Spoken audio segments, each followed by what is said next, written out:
Olá, boa noite a todos e a todas. Mais uma vez, muito obrigado pela presença.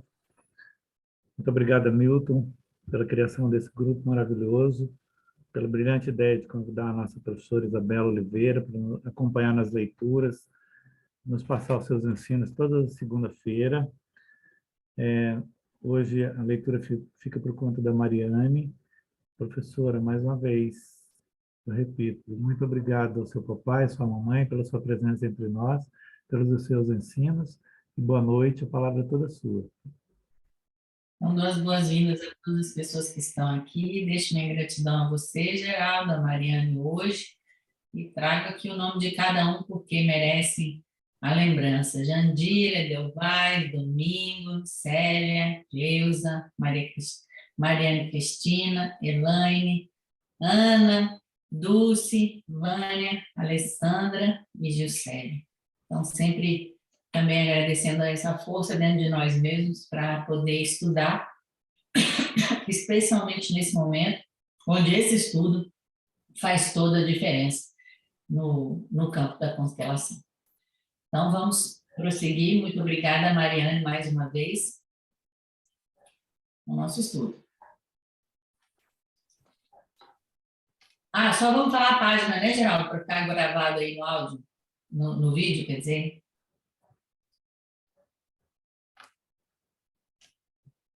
É a página 73.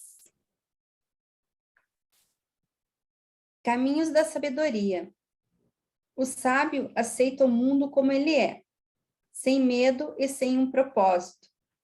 Está reconciliado com a impermanência e não se esforça por algo que está além da morte. Mantenha a perspectiva, porque está em sintonia, e só intervém enquanto o fluxo da vida o requer. Sabe distinguir se algo é possível ou não, porque não tem um propósito. A sabedoria é o fruto de longa disciplina e exercício, mas quem a tem, a possui sem esforço. A sabedoria está sempre a caminho e atinge o alvo sem buscá-lo. Ela cresce. O centro. Alguém se decide, afinal, a saber. Monta em sua bicicleta e pedala para o campo aberto, afastando-se do caminho habitual e seguindo por outra trilha. Como não existe sinalização, ele tem de confiar apenas no que vê, com os próprios olhos diante de si, e no que mede com seu avanço. O que impulsiona é, antes de tudo, a alegria de descobrir, e o que para ele era mais um pressentimento, agora se transforma em certeza. Eis, porém, que o caminho termina diante de um largo rio. Ele desce da bicicleta. Sabe que, se quiser avançar, terá de deixar na margem tudo o que leva consigo. Perderá o solo firme, será carregado e impulsionado por uma força que pode mais do que ele. Terá de entregar-se a ela. Por isso, hesita e recua. Pedalando de volta para casa, dá-se conta de que pouco conhece do que poderia ajudar e dificilmente conseguirá comunicá-lo a outros. Já tinha vivido, por várias vezes, a situação de alguém que corre atrás de outro ciclista para avisá-lo de que o paralama está solto.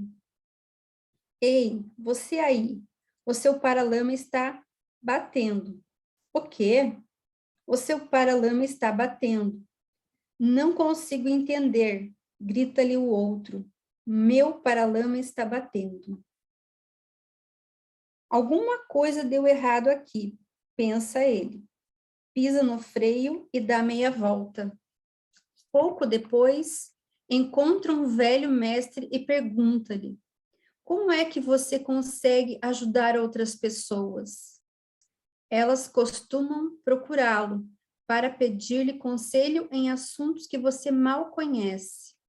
Não obstante, sentem-se melhor depois. O mestre lhe responde: quando alguém para no caminho e não quer avançar, o problema não está no saber. Ele busca segurança quando é preciso coragem e quer liberdade quando o certo não lhe deixa escolha.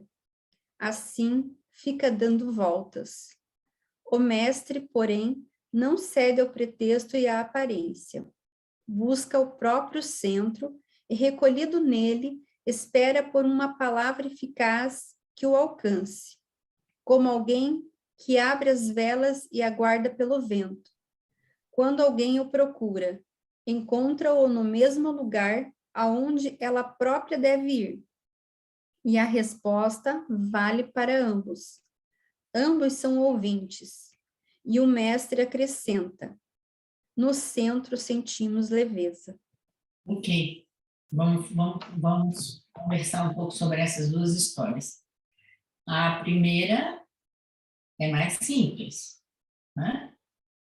Esse Caminhos de Sabedoria, ele está falando de qual caminho?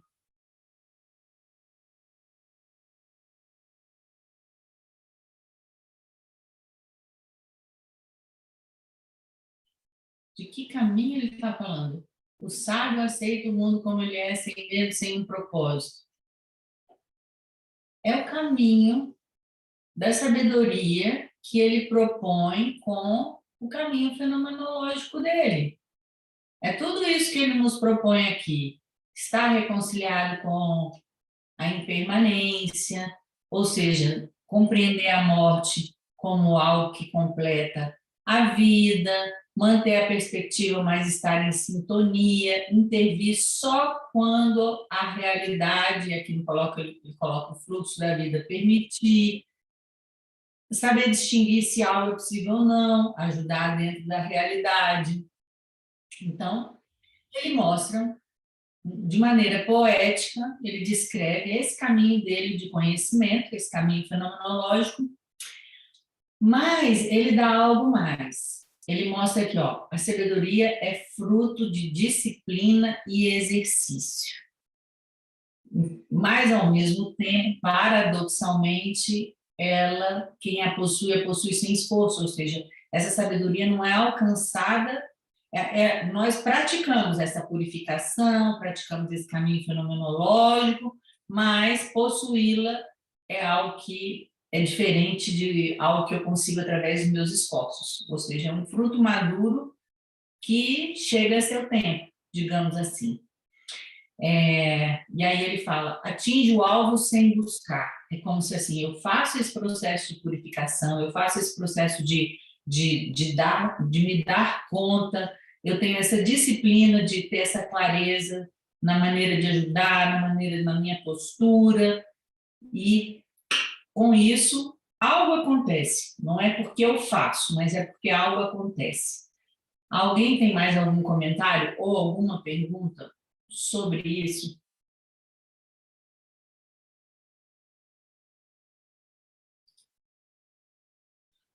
Porque o próximo texto é mais difícil, né?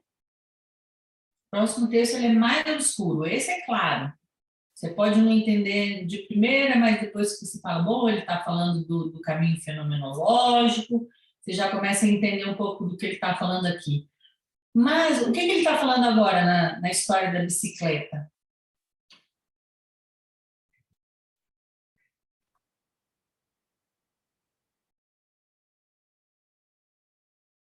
Quem é que teria uma ideia do que ele fala? Que metáfora é essa que ele está usando? Professora, eu queria falar no início, né? Na primeira. É um caminho que a gente faz, que é uma aprendizagem interna, né? Que é uma entrega, por isso que fica fácil, né? Fácil assim, você entra, deixa o processo entrar e você entende. Não faz essa disciplina por obrigação, você sente que ela é necessária, né? É como ir tomar um copo d'água. Uhum. Ela é necessária. Eu não saberia dizer se eu não faço por obrigação, ou se eu, como é que é? Se não se faz por obrigação. De uma certa maneira, isso sou eu, né? para mim é uma obrigação esse processo de purificação, de dar-se conta, de autoconhecimento, sabe? O que eu acho é que o resultado é algo que a gente não pode prever, assim, do tipo assim, eu vou fazer tudo isso e vou ficar sábio. Sim, mas eu acho que tem algo mais profundo aí, assim, de ter uma compreensão maior, de se entregar a esse processo com mais maturidade. Não é por obrigação, eu vou ficar e eu vou fazer tudo isso, mas tem que sentir isso, né? Uma profundidade de fazer uma confiança, sabe? Eu Não sei se eu entendi o que estou você está falando. Entendi o que você está falando, ou seja, não é algo que a pessoa faz só mentalmente ou por uma postura filosófica e ética, mas que você acha importante que a pessoa tenha uma conexão profunda, né? É melhor, fica mais fácil. Ela percebeu isso, né? Quando percebe isso, eu acho que fica mais fácil de ter essa disciplina, de ser disciplinado. Uhum, com certeza. Não sei quem levantou a mão, se foi a Edelvaz ou a Ana. Quem levantou primeiro?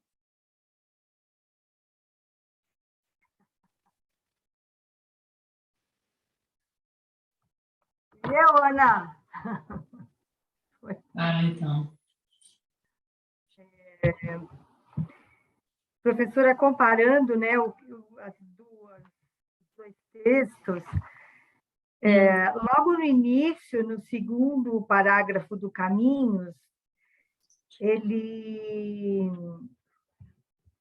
essa frase, reconciliado com a impermanência, e não se esforça por algo que está além da morte.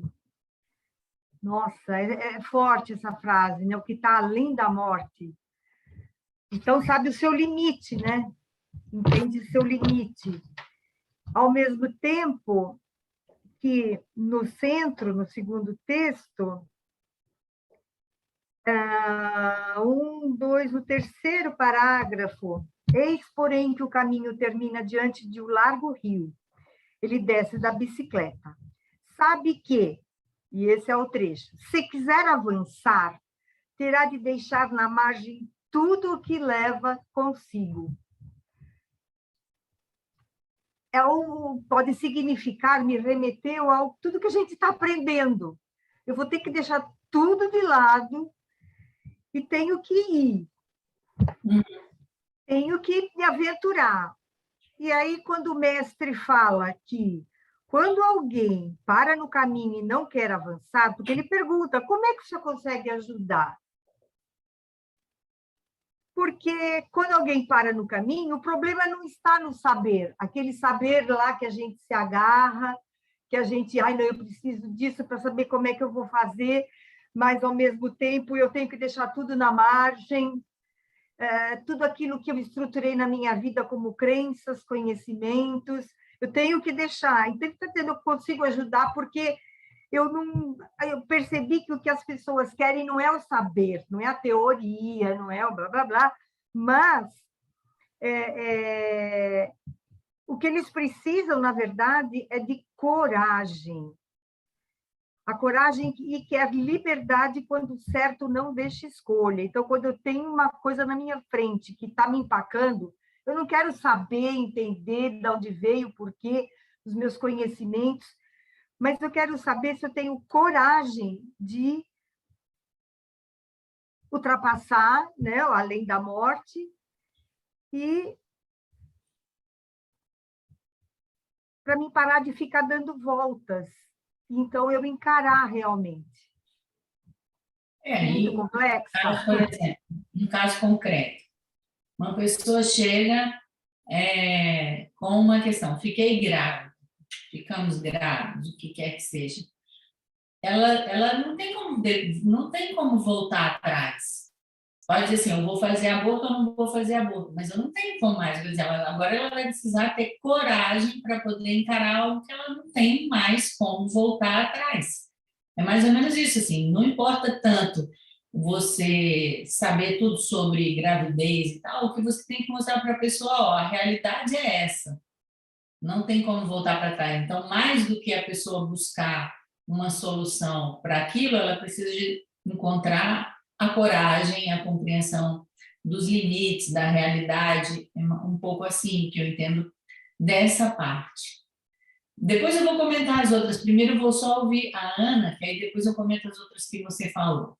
Pode ser? Ana, então. O que me chama a atenção é essa relação da sabedoria com a escuta, com saber ouvir, né? E o exercício da ajuda através dessa escuta. O que acontece com essa, né, com essas bicicletas, né? A pessoa escuta, acha que o problema do outro é um... mas muitas vezes, até quando a gente está facilitando a constelação, o problema não é exatamente aquele. Às vezes, a minha escuta, ela não está sendo eficiente também para ajudar o outro. Me chegou isso, né? O que eu escuto e se eu sei ouvir mesmo, se eu sei ouvir o que é que o outro realmente precisa, né? Sim. Aqui é uma metáfora, né, de uma pessoa que, por exemplo, sai no campo aberto, ou seja, sai no caminho conhecido, sai daquilo que o seu grupo lhe oferece de segurança, decide sair, por exemplo, do caminho científico e buscar algo mais que vai além daquilo que aprendeu na escola ou através desse caminho, né? E ele fala, olha, não tem sinalização, então a pessoa chega, só que ela vai chegar num limite onde ela percebe que ela tem que ter muita coragem para poder atravessar, né? Às vezes, por exemplo, como no caso do próprio Bert Hellinger, ter que deixar o seu grupo, um compromisso que ele fez para a vida inteira, né? Então, aí a pessoa, então, ela, com esse medo, ela vai, então, volta para trás e ela não consegue ouvir o que os outros estão dizendo, né? E que é o que você está colocando, né? Ou seja, eu estou com um problema, eu não consigo te ouvir porque eu estou com esse problema, e o outro está querendo falar, você está com esse problema. Então, nesse nível, digamos assim, raso, não tem solução. Porque eu não consigo te ouvir, porque eu tenho um problema, e você quer me mostrar que eu tenho um problema. Então, aí não tem solução. Aí você pode perceber que a história muda completamente. Aí ela vai, ele fala assim, bom, eu estou falando uma coisa, eu estou com um problema, o outro está me dizendo que eu tenho um problema, eu não estou entendendo, o outro não está entendendo, eu não tenho referência, eu não tenho sinalização no meu caminho, eu não tenho coragem de atravessar esse rio. Aí ele fala, vai atrás do velho mestre. Vocês já sabem que o velho mestre é uma referência, primeiro, em muitas histórias, não é só... Todas as histórias têm uma busca de um mestre. Mas aqui, no caso, também tem que lembrar do Lao Tse, que ele é conhecido como velho mestre. E é uma das referências fundamentais do trabalho de Bert Hellinger. Que aí vem o que a Edelweiss colocou, né? Então, assim, que foi o caso dele. Quando você parou no caminho com a sua bicicleta, não é que você está precisando entender como arrumar o para-choque, o para-lama, né? O que você está buscando é outra coisa. O que é? É a coragem para atravessar o rio, né? Ou assim, você não tem jeito. Se você quer realmente conhecer, você vai ter que atravessar o rio. E o que ele estava fazendo com a bicicleta? Dando voltas. Estava voltando para casa, as pessoas estavam falando com ele. Então, é também uma metáfora, esse mestre do ajudante, do constelador, né? Ou seja, não ceder ao pretexto, não ceder à aparência, buscar o próprio centro e entender que, na verdade, muitas vezes o que a pessoa precisa não é que você tenha um conhecimento específico sobre direito, um conhecimento específico sobre saúde, um conhecimento sobre qualquer outro tema. O que a pessoa precisa é da coragem, o que a pessoa precisa é de um centramento, o que a pessoa precisa é de outra coisa que qualquer pessoa que tenha alcançado essa sabedoria pode oferecer. Seria mais ou menos isso, mas muito importante, é o nome, é o título desse livro, é Como Reconhecer se Nós Estamos no Centro, que é o sentimento, a sensação de leveza. E outra coisa que eu acho linda, linda, linda, é que no final ele fala assim, quando alguém o procura, encontra-se no mesmo lugar onde ela própria deve ir. Né? E aonde é que ela deve ir? Que é esse mesmo lugar de centramento, ou o lugar onde eu dou lugar para o meu pai, para a minha mãe, para o meu destino, para o destino do outro, o pai e a mãe do outro. Então, eu já me encontro naquele lugar aonde a própria pessoa deve ir. E aí o que eu acho mais lindo é que a resposta serve para ambos. Ambos são ouvintes. Então, como que eu saio também desse lugar, né, que você mesmo lembrou, seu Paralama meu Paralama está assim, quer dizer, nessa dificuldade de comunicação, onde ninguém consegue se entender, para aquele lugar onde a resposta é ambos são ouvintes, porque essa palavra tampouco é minha, entendeu? Porque isso é algo que é aquela verdade que ecoa em todas as pessoas. Mais algum comentário, alguma pergunta? Não? Professora Alessandra, boa noite. Boa noite. Sempre fica para mim nesse texto, o centro, essa parte onde ele fala e quer liberdade quando o certo não lhe deixa escolha. Seria como se fosse no momento onde, como se fosse algo que aquilo vai acontecer, aquilo vai ser, é um destino, como se fosse um destino que de um acontecimento que não volta atrás. Seria mais ou menos isso, essa liberdade? Ele quer essa liberdade de algo de voltar atrás? Seria isso? Isso, por exemplo, foi o exemplo que eu dei do aborto, né? Mas existem muitas situações, igual assim, a pessoa tem um relacionamento fora do casamento e tem um filho. Não tem como fazer com que esse filho deixe de existir ou que isso não tenha um efeito no seu casamento. Não tem jeito. A realidade não permite que eu construa sobre ela uma interpretação de acordo com a minha vontade. Entende? E isso é uma realidade, né? Exato, Uma realidade. É um fato. Tá. Então, assim, aí você fala assim, vamos separar, mas quando você pergunta para a pessoa, fala assim, e aí, como estão os seus papéis? Não, no papel a gente continua casado. Ué, então está casado. Como assim? Você pode estar separado de casa, você pode estar separado de cama, mas no seu papel você está casado, isso é uma realidade. O que vai adiantar você? Não, isso aí não é importante. Vai ter um problema qualquer que você vai saber que é importante. Na hora que tiver aqui para a justiça, você vai saber que aquele papel tem valor. Então, não adianta construir uma fantasia sobre aquilo, uma interpretação sobre aquilo. A realidade não deixa escolha. Entendi. Tá bom. Obrigada. De nada. Certo? Então, vamos prosseguir, por favor.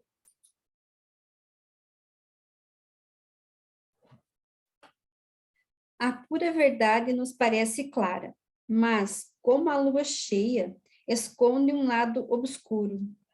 Porque brilha, ela ofusca.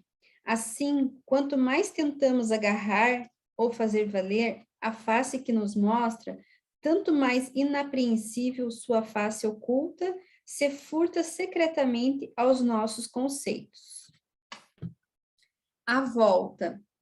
Alguém nasce dentro da sua família, da sua pátria, da sua cultura. Desde criança, ouve falar de seu modelo, professor e mestre, e sente um desejo profundo de tornar-se e ser como ele. Junta-se a pessoas que têm o mesmo propósito, disciplina-se por muitos anos e segue seu grande modelo, até tornar-se igual a ele, até que pensa, fala, sente e quer como ele.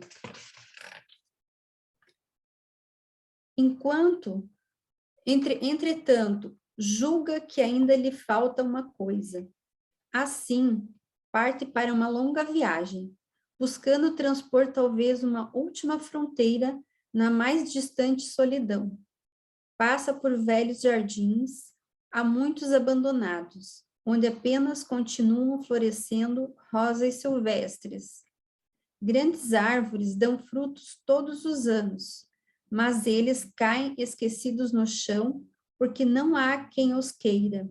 Daí para frente começa o deserto. O viajante é logo cercado por um vazio desconhecido.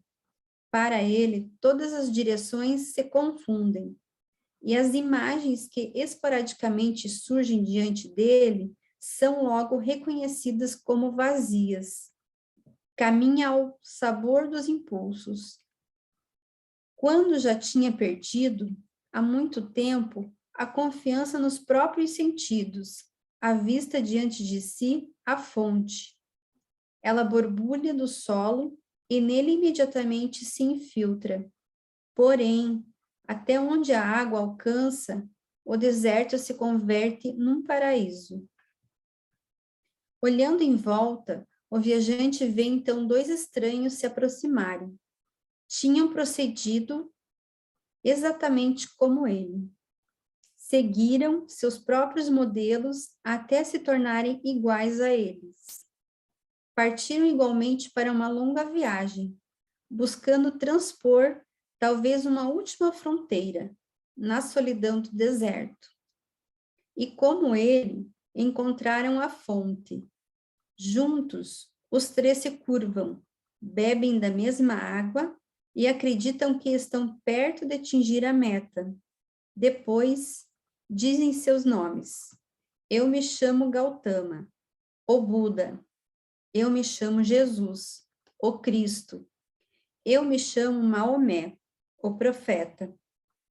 Então chega a noite e acima deles brilham as estrelas, como sempre brilharam, extremamente distantes e silenciosas. Os três se calam. Um deles sabe que está mais próximo do grande modelo do que jamais estivera antes.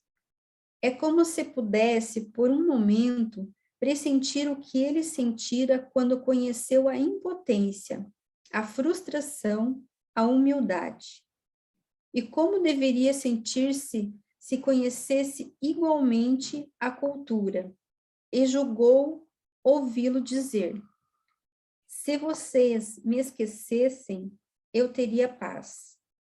Na manhã seguinte, ele retorna, fugindo do deserto. Mais uma vez, seu caminho o leva por jardins abandonados, até que chega a um jardim que lhe pertence. Diante da entrada está um velho, como se estivesse esperando por ele. O velho lhe diz: quem vai tão longe e encontra, como você, o caminho de volta, ama a terra úmida. Sabem que tudo o que cresce também morre, e quando acaba, nutre. Sim, respondeu o outro. Eu concordo com a lei da terra, e começa a cultivá-la. O vazio.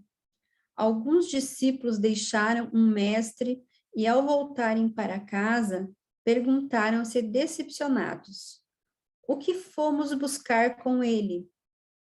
Um deles comentou: embarcamos cegamente num coche, que um cocheiro cego com cavalos cegos cegamente tocava para a frente.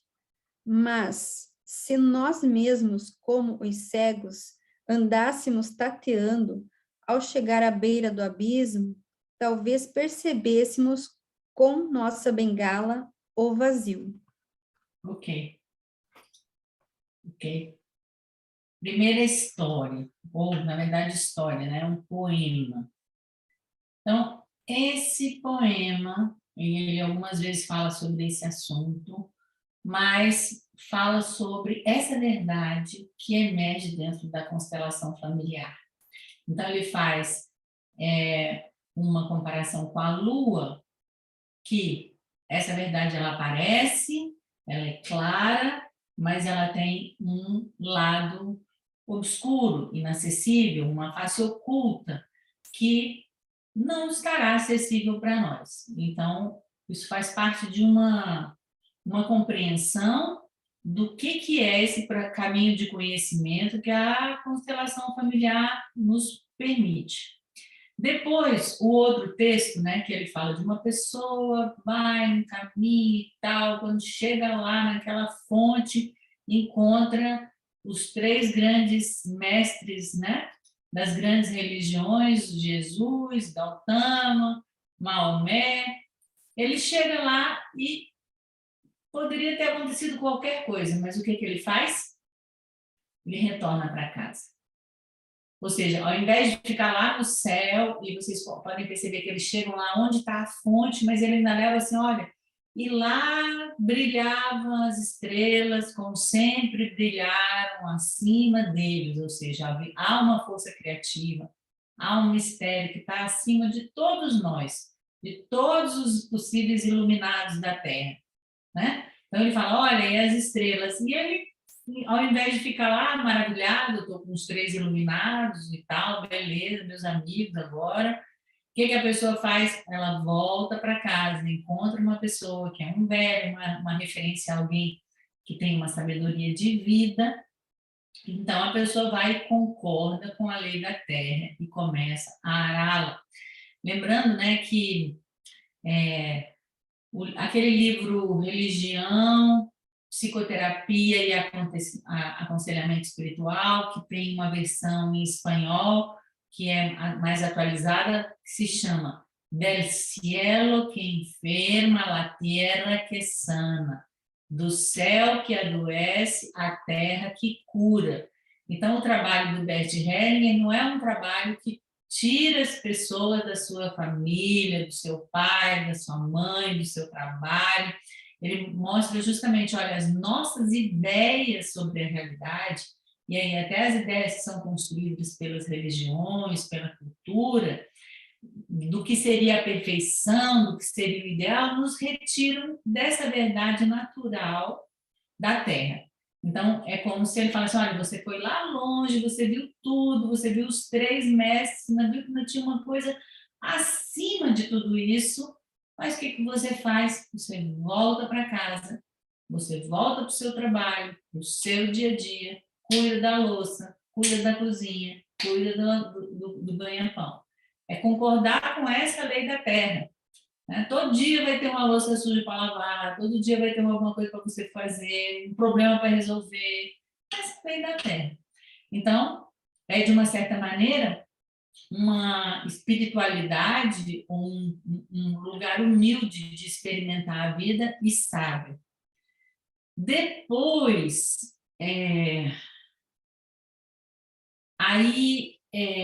isso aqui é muito interessante. Por quê? Ele está mostrando o seguinte, ó, quantas vezes nós procuramos um professor, nós procuramos um mestre, seguimos esse professor, mas quando a gente vê, a gente era tão cego quanto ele.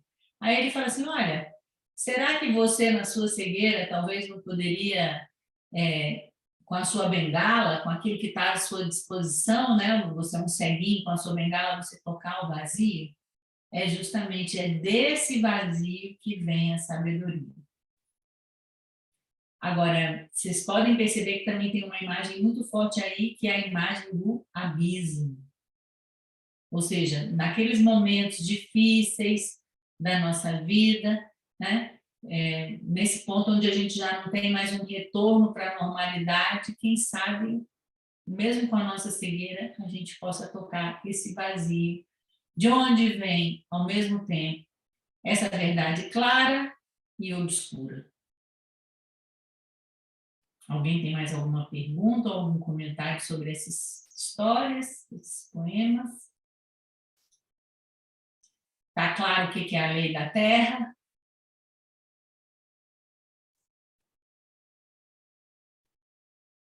Beleza. Edelweiss, tem a mão. Professora, Hoje eu entendi essa história. Hoje, já li vários livros. Eu falava, mas pera lá, tem alguma coisa errada. E está aqui, né? Os três se encontraram porque os três também um dia buscaram. Buda também buscou, Jesus também buscou, ele se isolava, ele meditava, né? Ele estudava. O Maomé também, o profeta, todos na posição de humanos frágeis e aprendizes, buscaram. Então, ele fala, é como se pudesse, por um momento, pressentir o que ele sentia, ele, quer dizer, o idealizado, não é isso? Sentira quando conheceu a impotência, a frustração, a humildade, e como deveria sentir-se se conhecesse igualmente a culpa, ou seja, todos humanos.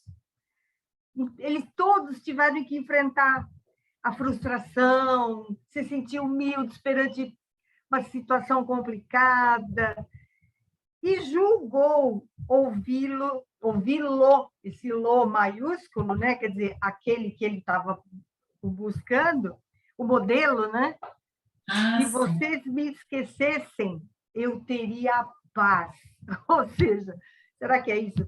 O modelo dizendo, me esquece um pouco, me esquece, não deixa essa idealização, esquece um pouco essa idealização, vai com a sua própria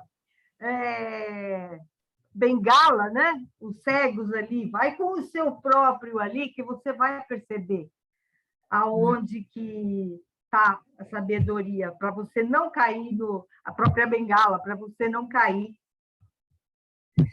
em momentos difíceis. Eu gostei dessa lembrança que você trouxe, porque esse pedaço ele é interessante mesmo, porque ele fala assim, tinha um que estava mais próximo, né, digamos assim, de atingir a meta, né? Imagino que da maneira como está colocando aqui, deve ter sido Jesus por causa de ser filho de Deus, né? Digamos assim, toda essa compreensão. E essa ideia de que se vocês me esquecessem, eu teria paz, seria a voz de Deus, né? Digamos assim. Ao invés de a gente ficar procurando tanto a Deus, procurar essa vida cotidiana simples, onde o sentido da vida é viver, né? Isso eu acho que é muito presente dentro da obra do Bert Hellinger. É fantástico. Muito lindo, muito lindo. A Ana, por favor. Não estamos te ouvindo, Ana. Desculpa, eu não percebi. Isso que a Edelweiss fala me remete também ao que você fala sobre o céu e a terra. Fica buscando essa coisa do alto, inatingível, essa coisa que nunca chega, como se isso fosse uma salvação. E quando finalmente esses três, né, se entregam as coisas assim, compreendem esse caminho da terra, que tem essa cura através das leis terrenas, isso, me vem a palavra assim, isso se acalma. Me passa isso, assim. Quando a Edelweiss fala, me remete a essa frase, essa que você levanta, né? Do céu que adoece, a terra que cura. Isso, dos ideais para o cotidiano, para o dia a dia, né? Deixar Deus em paz é uma ideia interessante. Difícil, né? De imaginar. Vamos deixar Deus em paz quantas vezes rezamos, quantas vezes, né? Fazendo promessa. Mas esses lugares paradoxais que Bert Hellinger nos leva para nos ensinar a sua filosofia. Alguém mais tem uma pergunta ou algum comentário? Então, vamos seguir.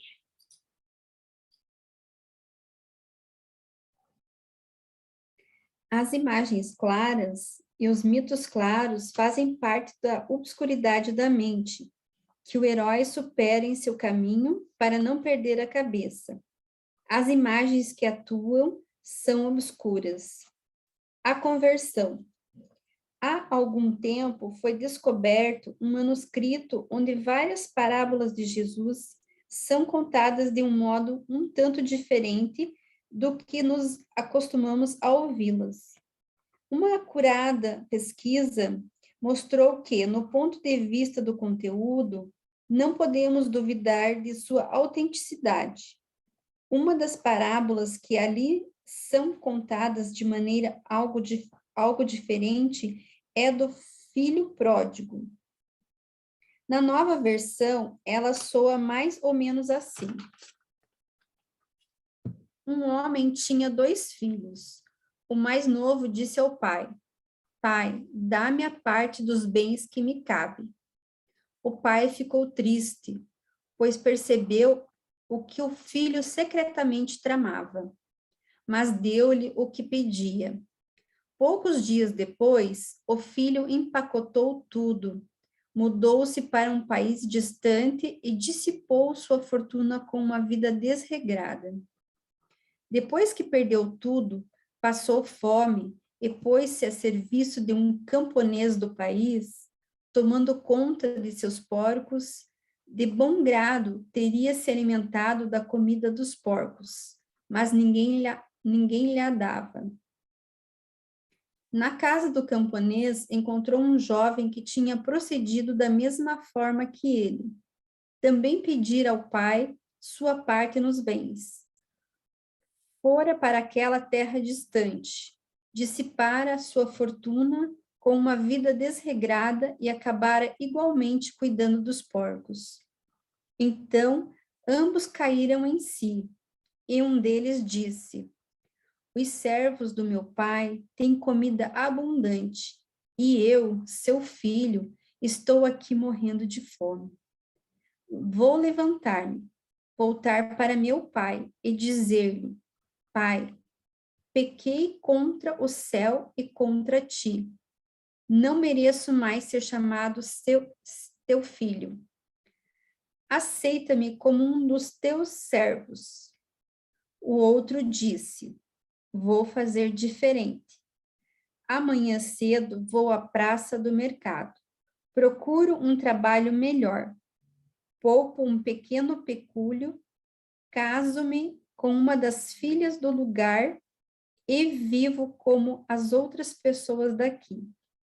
Então Jesus encarou seus ouvintes e perguntou: Qual dos dois cumpriu melhor a vontade do meu pai? Infelizmente, não me lembro do número do manuscrito. O julgamento. Um rico morreu. Chegando à portaria do céu, bateu e pediu para entrar. Pedro abriu-lhe a porta e perguntou o que ele queria. O rico disse: Quero um apartamento de primeira, com uma linda vista da terra, e diariamente meu prato predileto e o último jornal. De início, Pedro se opôs, mas, quando o rico ficou impaciente, levou-o a um apartamento de primeira, trouxe-lhe o prato favorito e o último jornal. Virou-se mais uma vez e disse: Em 1000 anos voltarei. E trancou a porta atrás de si. Passados 1000 anos, ele voltou e olhou pela fresta da porta. Finalmente você está aí, gritou o rico. Este céu é horroroso. Pedro abanou a cabeça. Você está enganado, disse ele. Aqui é o inferno. O embotamento. Um circo adquiriu um urso polar. Como só precisavam dele para exposição, ficou trancado num carro, onde o espaço era tão estreito que o urso não podia virar-se. Só dava 2 passos para frente e 2 para trás. Passados muitos anos, tiveram pena dele e o venderam a um zoológico. Ali ele dispunha de um amplo espaço para se movimentar, mas continuou dando somente 2 passos para frente e 2 para trás. Um outro urso lhe perguntou: por que você faz isso? E ele respondeu: porque fiquei muito tempo preso num carro estreito. Ok. Então, vamos ver essas histórias aí. Mais uma vez, ele começa essa sequência de histórias fazendo um alerta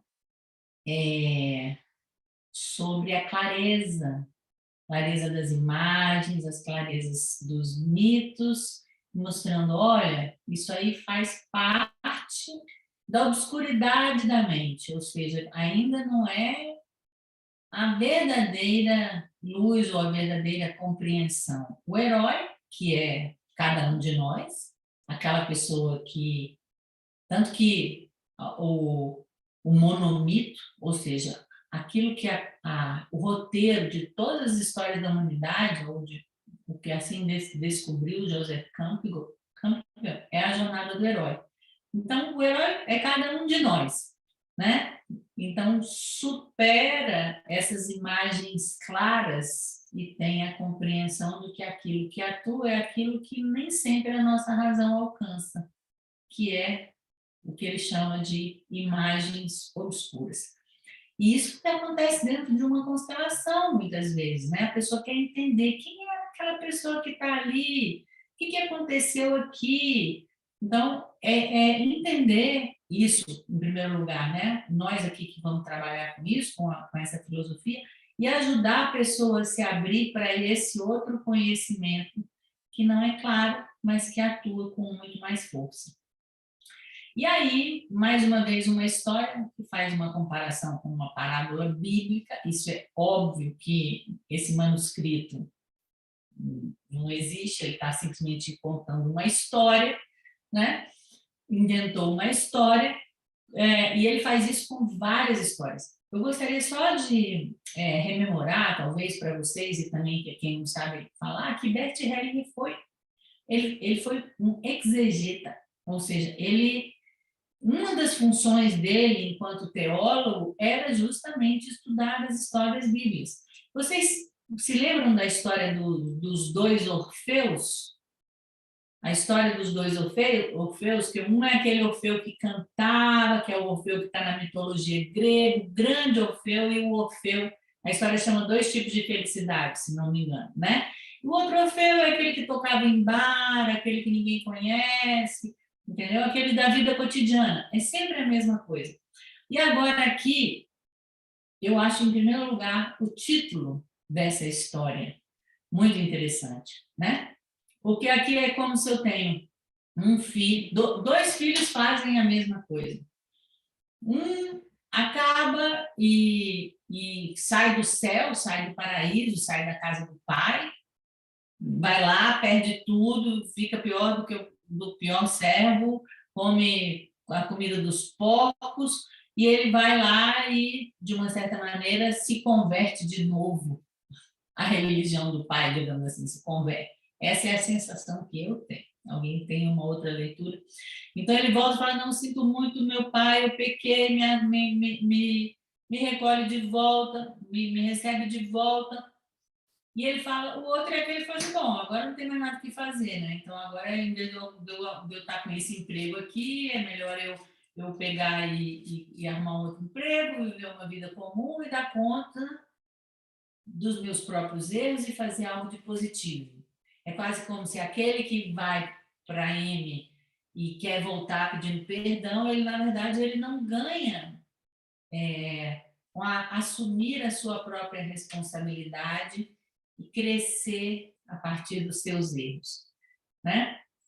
Qual dos 2 cumpriu melhor a vontade do pai, que é onde termina, é aquele que se ferra e volta e se converte novamente, ou é aquele que assume a responsabilidade pelos seus erros e faz algo de bom com isso, né? É quase como se aqui fosse sair da consciência restrita e ir para uma maturidade, né? Sair dessa consciência restrita onde a gente fica, estou culpado e papai me recebe de volta, eu fico inocente, e aqui é o contrário, fazer algo.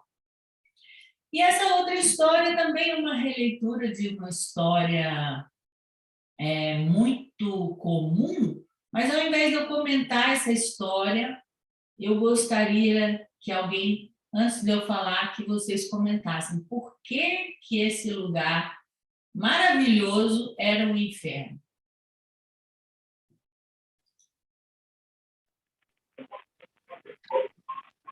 Que era igual todo dia?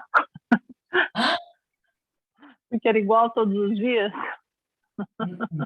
Não é isso. Né? Vamos tentar. Edelweiss. Bom, não é isso a minha compreensão, né? Também estou dando da verdade. Edelweiss. Eu tenho, sobre o julgamento, porque a rotina simples não te faz evoluir, você só está só naquilo, não vem as situações para te fazer refletir, crescer, amadurecer. Está sempre bonitinho, sempre a comida, nossa, isso enjoa, né? Então, isso é o inferno, é a não evolução, é a não progredir, né? Mas eu queria falar uma coisa em relação aqui, voltando no anterior, qual dos dois cumpriu a melhor a vontade do meu pai? O Bert Hellinger é interessante, né? Porque é muito fácil, a facilidade aqui, né, nesses dois que eu vejo. É muito fácil voltar para casa e querer, não, tudo bem, eu vou ser só o seu servo, mas me aceita de volta, que eu estou morrendo de fome. Ele quer ainda estar no receber, né? Receber. O outro não, assumiu a responsabilidade, como você estava comentando, Isabela, e foi para a vida, e foi para a luta. Então, esse realizou o aprendizado. O outro não, o outro não aprendeu nada, só aprendeu o que não comeu. É a história de todos nós, né? É tipo assim, se eu soubesse, eu não tinha nascido. Se eu soubesse que era assim, desse jeito, é melhor voltar para esse céu aí maravilhoso de onde eu vim, o que a igreja diz que é onde vai, entendeu? É a história de todos nós. Então, para mim, é uma metáfora da encarnação. Mas sobre a outra parte do céu e do inferno, ainda não é o que eu quero falar. Vamos ver o que o Domingos tem aí para acrescentar. Por que é o inferno? Porque ele estava numa posição de observador o tempo todo, né? Ele queria uma vista, o prato predileto e o último jornal. Ele até queria saber o que estava acontecendo, mas ele queria essa posição de observador, essa posição de ficar parado ali. E aí eu acho que isso aí deve ter enfurecido ele em 1000 anos, ele viu que era um inferno isso mesmo, né? Vou falar o que eu entendo disso daqui. A gente acha que sabe o que é bom para nós e fica querendo que seja daquele jeito. Mas aí o que seria o contrário? É eu admitir que sei pouco, confiar que, por exemplo, Pedro sabe o que é bom, onde é que é o céu, ao invés de eu então assim, é a minha pequena vontade. O inferno é a minha pequena vontade, ou seja, assim, é desse jeito que tem que ser. Não, eu tenho que arrumar um marido, um namorado, um emprego, um filho desse jeito. Isso você acha que é o céu, cumpre com todos os requisitos sociais, mas é um inferno. Porque, de fato, o que a sua alma necessita, o que você precisa lá dentro, será que nós sabemos, assim, podemos nos deixar sermos guiados? Isso é que é, para mim, a chave nessa história. A Vera. Professora, boa noite. Boa noite. É verdade. Nos deixar ser guiado, eu acho que é ter confiança. É como você não tem o livre-arbítrio, você está lá a serviço. E aí, acho que o céu deve ser isso.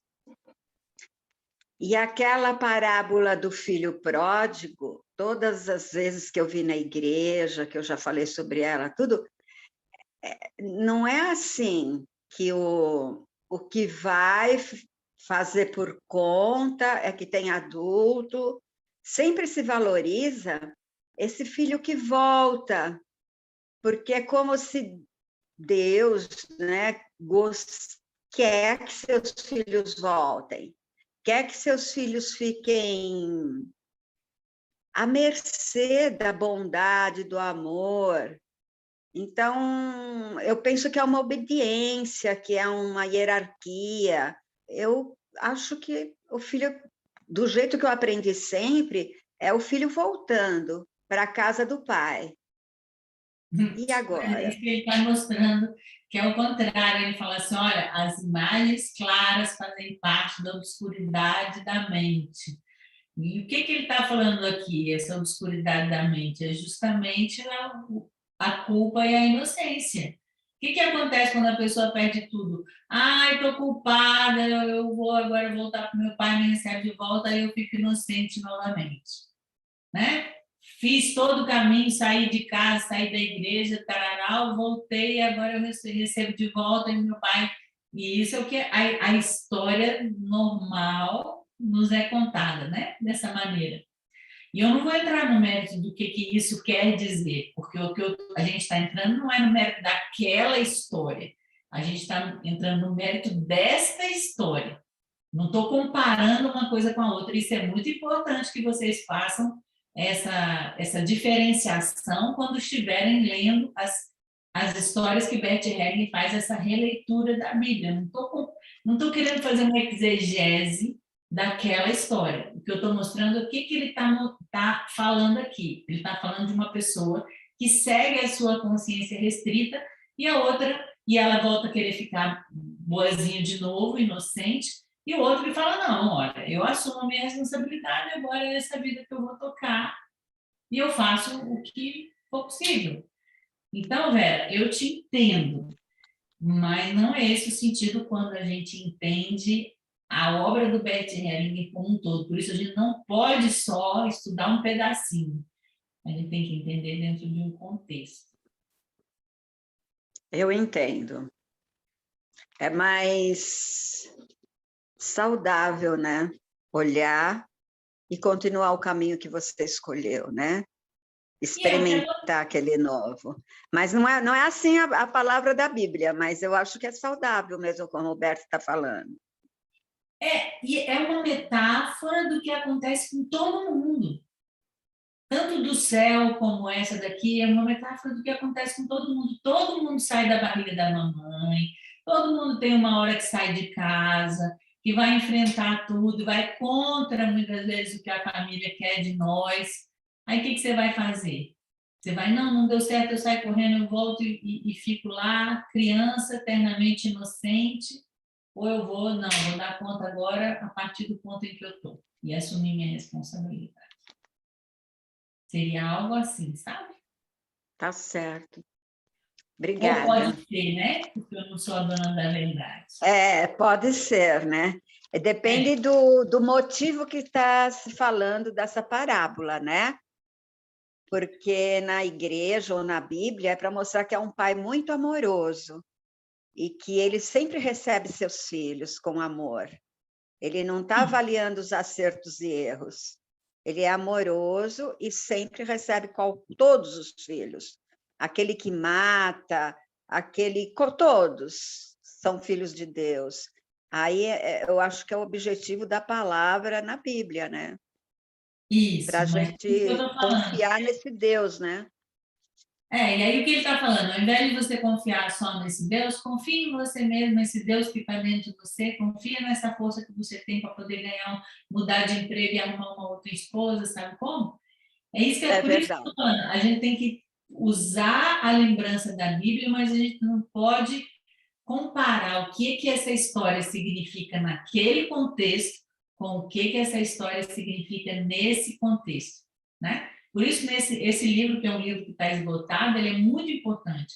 Religião, psicoterapia e aconselhamento espiritual são lugares diferentes para cada uma dessas instâncias. Uma coisa é a religião, outra coisa é o aconselhamento, outra coisa é a psicoterapia. E esses dias eu estava, inclusive, falando com uma outra professora, E ela estava me comentando que tinha um texto do Durkheim, que era sociólogo e também psicólogo.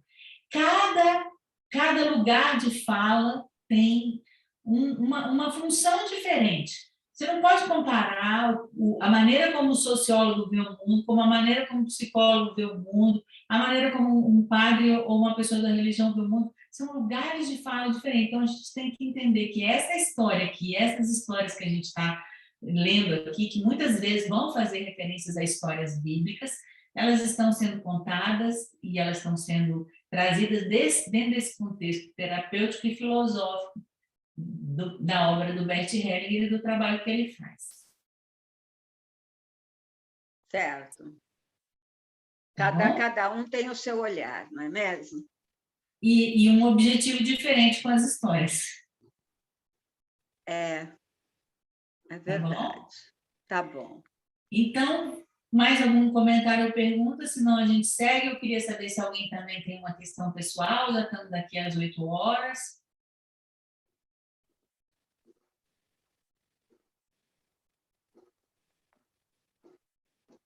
Não?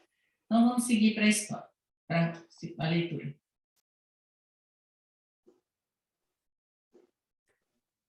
Nossa prontidão para olhar é impedida, com frequência, por sentirmos como obrigação e inocência o que é mal para nós, e como traição a uma ordem e culpa, o olhar que aponta soluções.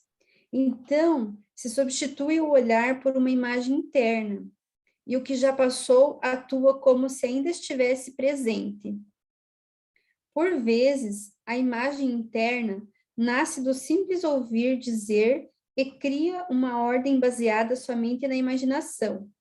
Então se substitui o olhar pelo ouvir, a verdade pelo arbítrio e o saber pela crença.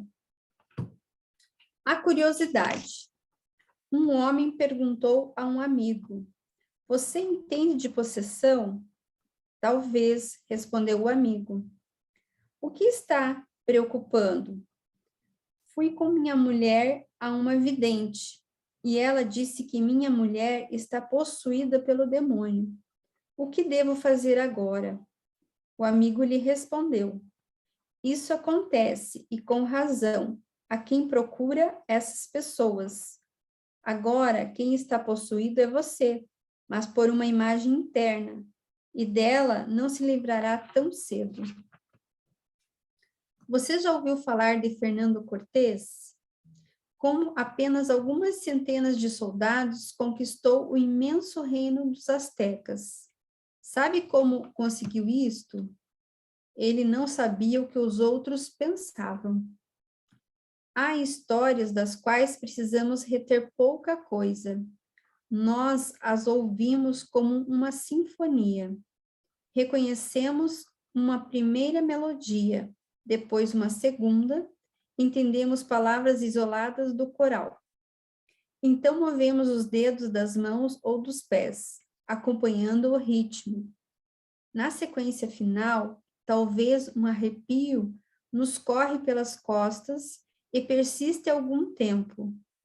Sem saber como, sentimos-nos estimulados, como se um vento fresco soprasse pela janela. A concentração. O soberano de um reino pujante, cujas fronteiras se abriam em todas as direções, suspeitava que seus suzeranos se importavam mais com as próprias províncias do que com o reino como um todo. Assim, convidou-os para um congresso em sua corte na capital.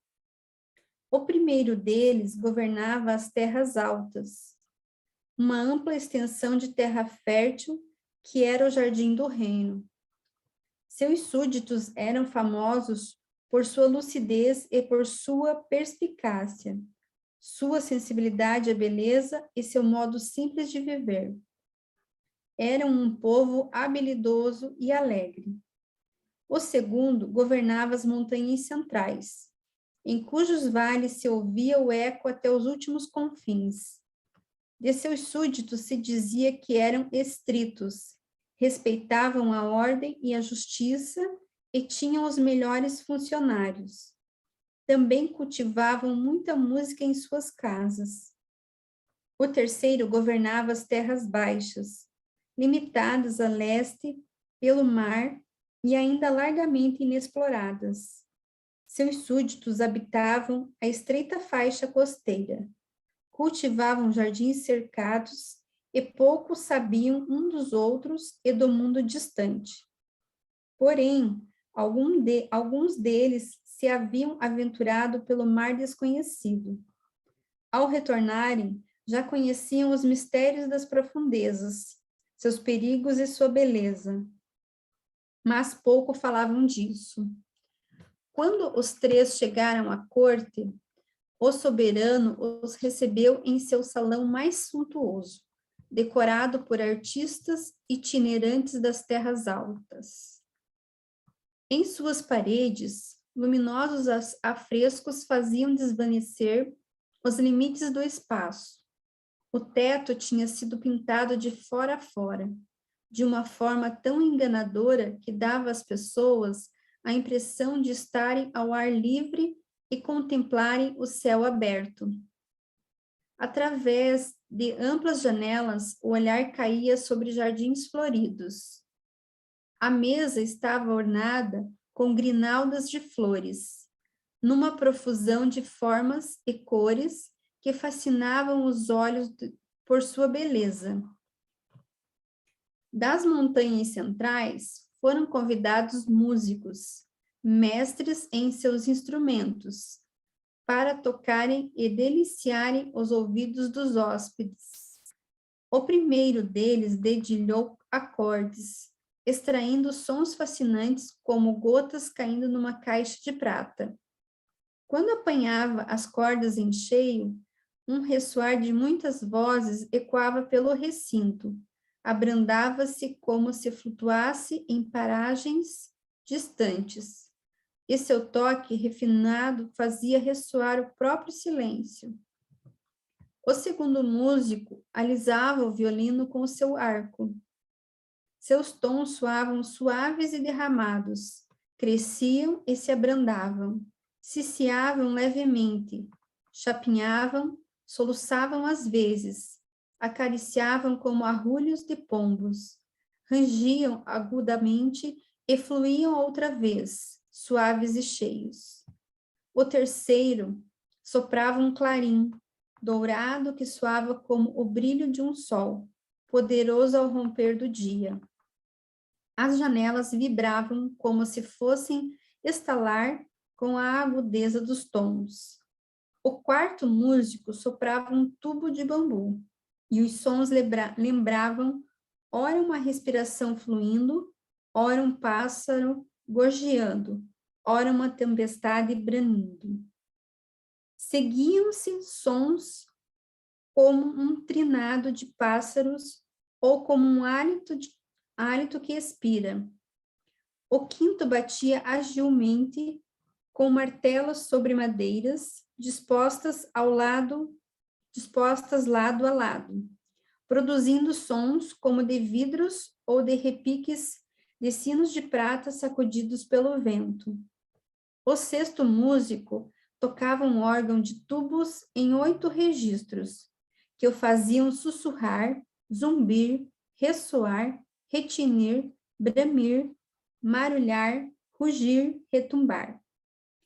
O órgão dava aos outros instrumentos a ressonância dos tons baixos, e o seu som era tão potente que o salão estremecia, como se vibrasse em uníssono.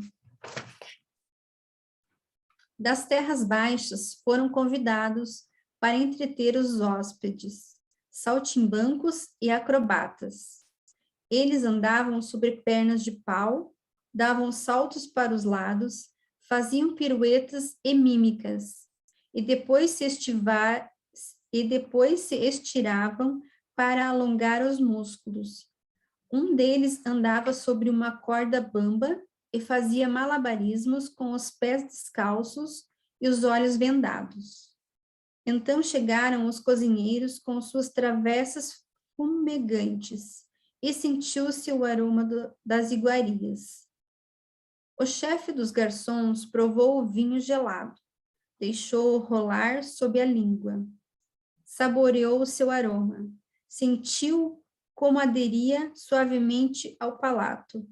Aspirou o buquê e soltou um espirro, mas logo recuperou a pose, pois os convidados começavam a entrar. Foi uma festa inebriante. Na verdade, passou-se algum tempo até que os hóspedes pudessem se entender, mas então se apreciaram, apresentaram mutuamente suas artes e seus artistas, beberam a sua fraternidade e não queriam mais separar-se. Apenas o soberano se manteve estranhamente retraído, pois reconheceu que os seus hóspedes lhe eram estranhos e que ele precisava, para conhecê-los realmente, visitá-los por sua vez. Na manhã seguinte, os 3 suzeranos apareceram juntos em público. Pelo meio-dia, retomaram o caminho de casa para retornar às suas províncias familiares. Quanto ao soberano, disse que partiu bem cedo para fazer a viagem, que havia muito tempo ele precisava fazer, para visitar suas províncias e chegar às fronteiras do seu próprio país. Tudo. Um célere filósofo defendeu a opinião de que um asno, colocado exatamente no meio e a igual distância de 2 montes de feno iguais, cheirosos e de bom aspecto, morreria de fome, pois não conseguiria se decidir entre eles. Ouvindo isso, um camponês comentou: isso só acontece com um asno filosófico, porque um asno verdadeiro, em lugar de escolher, devora ambos os montes. O mesmo. A brisa sopra e sussurra, a tempestade varre e enfurece, e, no entanto, é o mesmo vento, o mesmo canto. A mesma água nos sacia e afoga, carrega e sepulta. O que vive e se desgasta, se conserva e destrói. Em ambos o impele a mesma força. É ela que importa. A quem servem, então, as diferenças? Ok. Vamos lá. Mais uma vez, Bert Hellinger faz aquele preâmbulo, né? Do tipo assim, tentando nos preparar para aquilo que ele vai falar. Aí ele já fala, olha, há histórias que precisamos reter pouca coisa. A concentração é uma delas. Você vê que ele fala detalhes de cada músico, de cada pintura, de cada coisa, né? Então, você, na verdade, não vai reter tudo que está aí. Ele ainda fala assim, ó, no final, talvez, um arrepio corre pelas costas e persista um tempo. Então, qual é esse arrepio? Porque a história inteira é tipo assim, é quase como um cliente que chega e conta toda a sua vida e parará e conta em detalhes. Mas o que é realmente importante aqui? Qual é esse arrepio que essa história traz no final? Do que se trata? Quem se arrisca?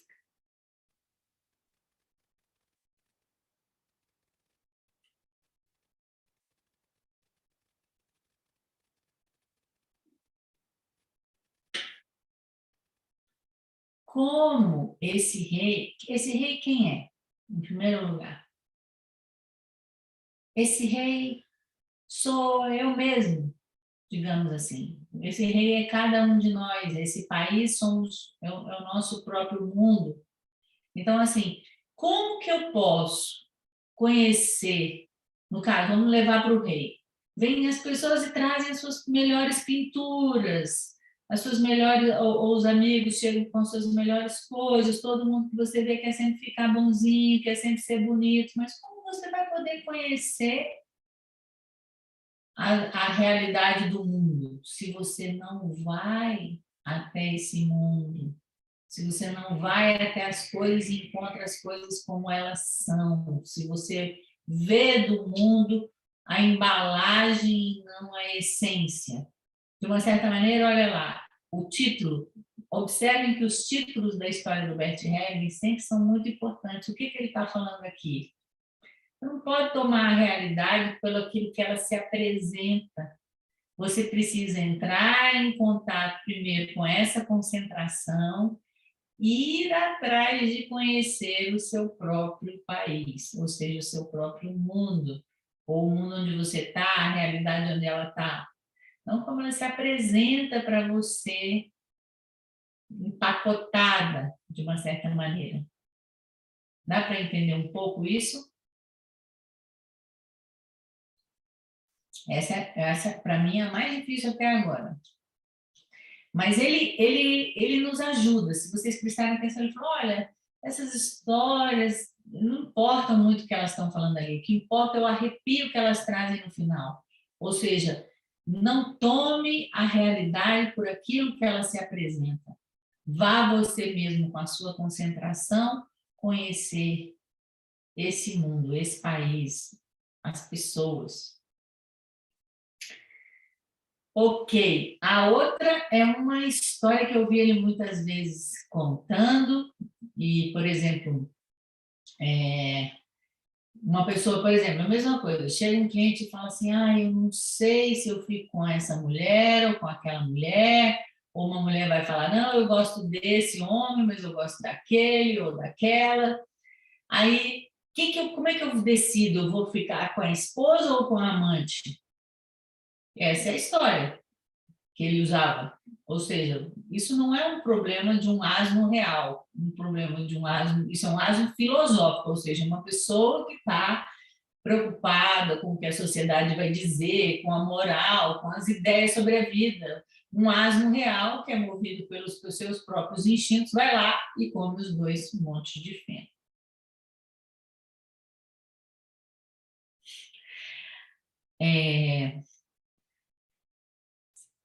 E o outro, e a última história, o mesmo, né? É mais uma maneira poética e filosófica de nos levar a um questionamento sobre as diferenças, sobre aquilo que parece que é bom, que parece que é ruim, mas no final das contas é o mesmo. É a mesma água, que vai fazer bem, que vai fazer mal, o mesmo vento, o mesmo tudo. Então, para que servem as diferenças? Algum comentário? Alguma pergunta?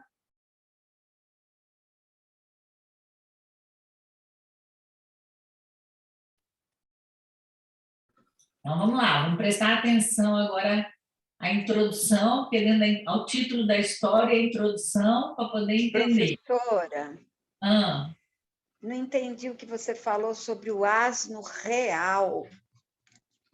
Eu estou te falando o homem real ou a mulher real que presta atenção aos seus instintos, que o asno é o burro, né? Digamos assim, é um animal movido pelo instinto. Você acha que ele é movido pelo instinto? Ele acha essa mulher interessante, essa outra mulher interessante. Ele vai ter esse problema moral? Não vai. Vai ficar com as duas. É isso que ele está falando. E o homem também. Isso é a diferença entre um asno filosófico, um ser humano que está preocupado com isso e aquilo, e quando você entra em contato com o instinto mais básico. Não tem essa diferença. Não tem essa dúvida. Ele está falando assim, não, um asno tem 2 montes de feno, vai escolher esse aqui que é mais verdinho, essa daqui que é a mulher, eu sou casada, outra aqui que é isso. Não, entendeu? Eu já ouvi ele falando essa história exatamente sobre esse tema que eu estou comentando aqui para vocês. Mas na sociedade, né, existem as regras, e aí tem que fazer conforme as regras, certo? E muitas vezes nós nos afastamos do que seria a nossa intuição, nosso desejo. Mas eu acho que o que o Bert Hellinger nos leva é um questionamento dessas regras. Que quando ele diz assim, a carne tem uma sabedoria superior ao espírito. O que ele quer falar sobre isso? Que os nossos instintos, muitas vezes, têm uma sabedoria superior à nossa razão. Então, fui com uma festinha, fiquei com uma pessoa, um dia fiquei grávida. E aí? Já viu lá a probabilidade de conseguir ficar grávida no Google, qual que é a mínima? Como é que acontece isso? Tem uma sabedoria natural ali onde aquelas duas pessoas se uniram, por algum motivo. Mas com isso, Bert Hellinger não está querendo dizer que uma pessoa tem que abandonar a moral ou que ela não tem que considerar os valores. Por favor, não é disso que se trata. Ele está simplesmente nos levando a uma reflexão onde o critério de decisão é apenas a moral, os bons costumes, o que quer que seja, que está aí embutido dentro dessa compreensão do espírito, de algo que tem um valor superior à carne. Ele sempre nos chama para mostrar assim, olha, a carne tem um valor, sim, a natureza, o instinto tem um valor, tem uma inteligência. E isso vai além da perspectiva cartesiana, porque na perspectiva cartesiana, o que era dentro do dualismo? Era a mente e o corpo era uma matéria inerte. E é diferente do que a gente está vivendo agora, não é? O corpo tem uma informação, o corpo tem uma inteligência, corpo, emoção, sentimento, sensação, mente, está tudo conectado, e não só isso, não está conectado em mim, mas eu estou conectado a todas as outras pessoas. Isso é uma outra compreensão. Ficou mais claro? Verdade, ficou mais claro. Obrigada. Nós pulamos ali a curiosidade, que foi a primeira leitura, a introdução da curiosidade, e a curiosidade, que foi a primeira leitura depois da última pausa. Então, eu não falei. Sim, eu não falei sobre isso. É verdade, faltou falar sobre isso. Bom, aqui é muito importante, obrigado pela lembrança, porque aqui é muito importante sobre o olhar, né? Inclusive, Bert Hellinger fala da diferença de olhar e da diferença de ver. Isso é um tema muito importante dentro da obra dele, porque quando eu tenho uma situação, por exemplo, dentro de uma constelação familiar, eu estou ajudando uma pessoa com essa abordagem, eu preciso estar aberto para perceber aquilo que aparece dentro daquela imagem e não apenas construir uma hipótese e confirmar essa hipótese através daquilo que acontece ali. E aí volta ao problema básico da percepção, né? Que é aquele exemplo, a mãe leva a criança no jardim, tem uma árvore e a mãe fala, olha que árvore linda. Na hora que ela fala, olha que árvore linda, a criança fala, isso aqui é lindo. Aí tem uma outra coisa, você fez uma coisa muito feia. Aí a criança, isso aqui é feio. Então, o mundo é bonito, o mundo é feio. O mundo é bom, o mundo é mau. Então, o convite do Bert Hellinger é que a gente tenha uma experiência direta, né? Aliás, não é o convite do Bert Hellinger, esse é o convite e o caminho fenomenológico, independentemente do Bert Hellinger. Se vocês entrarem nos outros, ou alguns outros fenomenólogos, como o Russell, o Merleau-Ponty, ou seja, vão todos ir atrás da experiência direta. Essa é a ideia, né? Bom, e aí ele fala, essa imagem interna que é gerada, por exemplo, no caso, a árvore bonita, ela vai criar uma ordem baseada numa imagem que foi construída, que não é a realidade. A árvore é. Ela bonita, feia são os adjetivos, são as imagens, são as ideias que eu acrescento àquilo que é, né? Então, eu vou substituir aquilo, ao invés de ser aquilo que eu vejo, pelas coisas que eu aprendi da minha família, pelas coisas que eu aprendi dentro da igreja, pelas coisas que estão dentro da sociedade, né? Então, eu vou lá, eu vou olhar o homem que tem uma amante e vou dizer, é feio. Mas quem sou eu para poder entender tudo que está acontecendo ali? Quem sou eu como ajudante para entender o que acontece na família, na vida daquela pessoa? Então, o que cabe a mim? É algo muito simples, algo muito humilde, mas de grande valor. Observar aquilo que emerge sem julgamento. Mas, e aí ele fala nesse exemplo sobre a curiosidade, né? O que é esse exemplo? Esse exemplo é muito fantástico. Quantos de nós já foi visitar, ou já foi num tarô, já foi conversar com um amigo, porque só de conversar com um amigo, quando alguém fala alguma coisa para você, já imediatamente se constrói uma imagem interna. Não é que a pessoa está possuída por um espírito, aqui a possessão é a possessão por uma imagem. Então, vamos falar assim, eu mesmo sou uma que gosto de, o que está acontecendo na astrologia, qual é a previsão do ano, mas vocês já imaginaram que a partir disso, se eu não tiver cuidado, se constrói uma imagem que eu falo, não, agora eu não vou fazer mais nada porque eu estou num período ruim, não posso. E aí eu fico impedida no meu crescimento, porque eu tenho uma imagem de que eu estou num período ruim, né? E por isso também o caminho de Bert Hellinger, ele diz que é um caminho de purificação. É purificação nesse sentido, onde eu vou pegar essas imagens construídas, seja pela minha leitura do meu passado biográfico, seja pelas imagens da cultura ou do grupo que eu faço parte, da família. Então, ele falou, olha, se você se liberta dessas imagens, se você se purifica dessas imagens, você pode fazer efeitos inimagináveis, que foi o que aconteceu em relação ao Fernando Cortés. Poucos soldados venceram o Império Azteca. Ficou mais claro? Agora, a curiosidade, ela é muito importante para nós, né? Assim, é uma atitude básica do trabalho de um constelador familiar, é se abster da curiosidade e também conduzir o grupo de constelação a uma postura que, na nossa compreensão de ética e confidencialidade, envolve essa, como é que eu poderia dizer, essa abstenção de querer saber mais do que o mínimo necessário. Eu estava até vendo esses dias que eu estou justamente organizando esse assunto, e ele fala assim, a pergunta, o que quer dizer exatamente? Pode parecer que você está sendo uma pessoa precisa, que você está buscando saber o detalhe de algo, mas isso é completamente irrelevante. Então, ele fala, cuidado, porque a curiosidade, ela aparece, às vezes, disfarçada, de querer saber exatamente algo.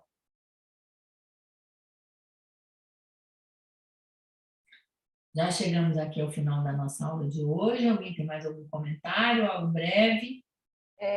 Professora, a gente falou do embotamento, que é antes da curiosidade. Eu acho que a gente pulou o embotamento é fácil, né? Eu também não falei. Não, era só, é só porque a gente pulou. Aí eu... embotamento é fácil, né? Ou seja, a gente está com... Vamos mais uma vez trazer, por exemplo, da constelação familiar. A constelação te mostra um mundo completamente novo, mas você segue fazendo a mesma coisinha. Você não consegue aproveitar aquela imagem nova e aquela situação nova. Então, morreu o marido. A mulher agora não consegue continuar, mudar a rotina dela. Vive do mesmo jeito como se o marido tivesse vivo. Pode ter brigado com o marido a vida inteira, mas aí o marido morreu e ela continua vivendo aquela mesma coisa. Entende? O embotamento é esse, assim, é você não conseguir sair desse condicionamento. Obrigada. Eu esqueci vários aqui.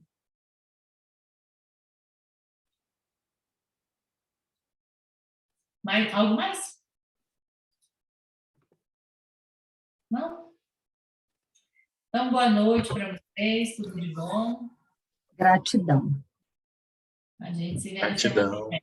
Obrigada, Geraldo. Obrigada, Mariana. Gratidão. Gratidão. Obrigada. Boa noite. Tchau, Boa noite, muito obrigado. Boa noite, gratidão. Obrigada, Geraldo.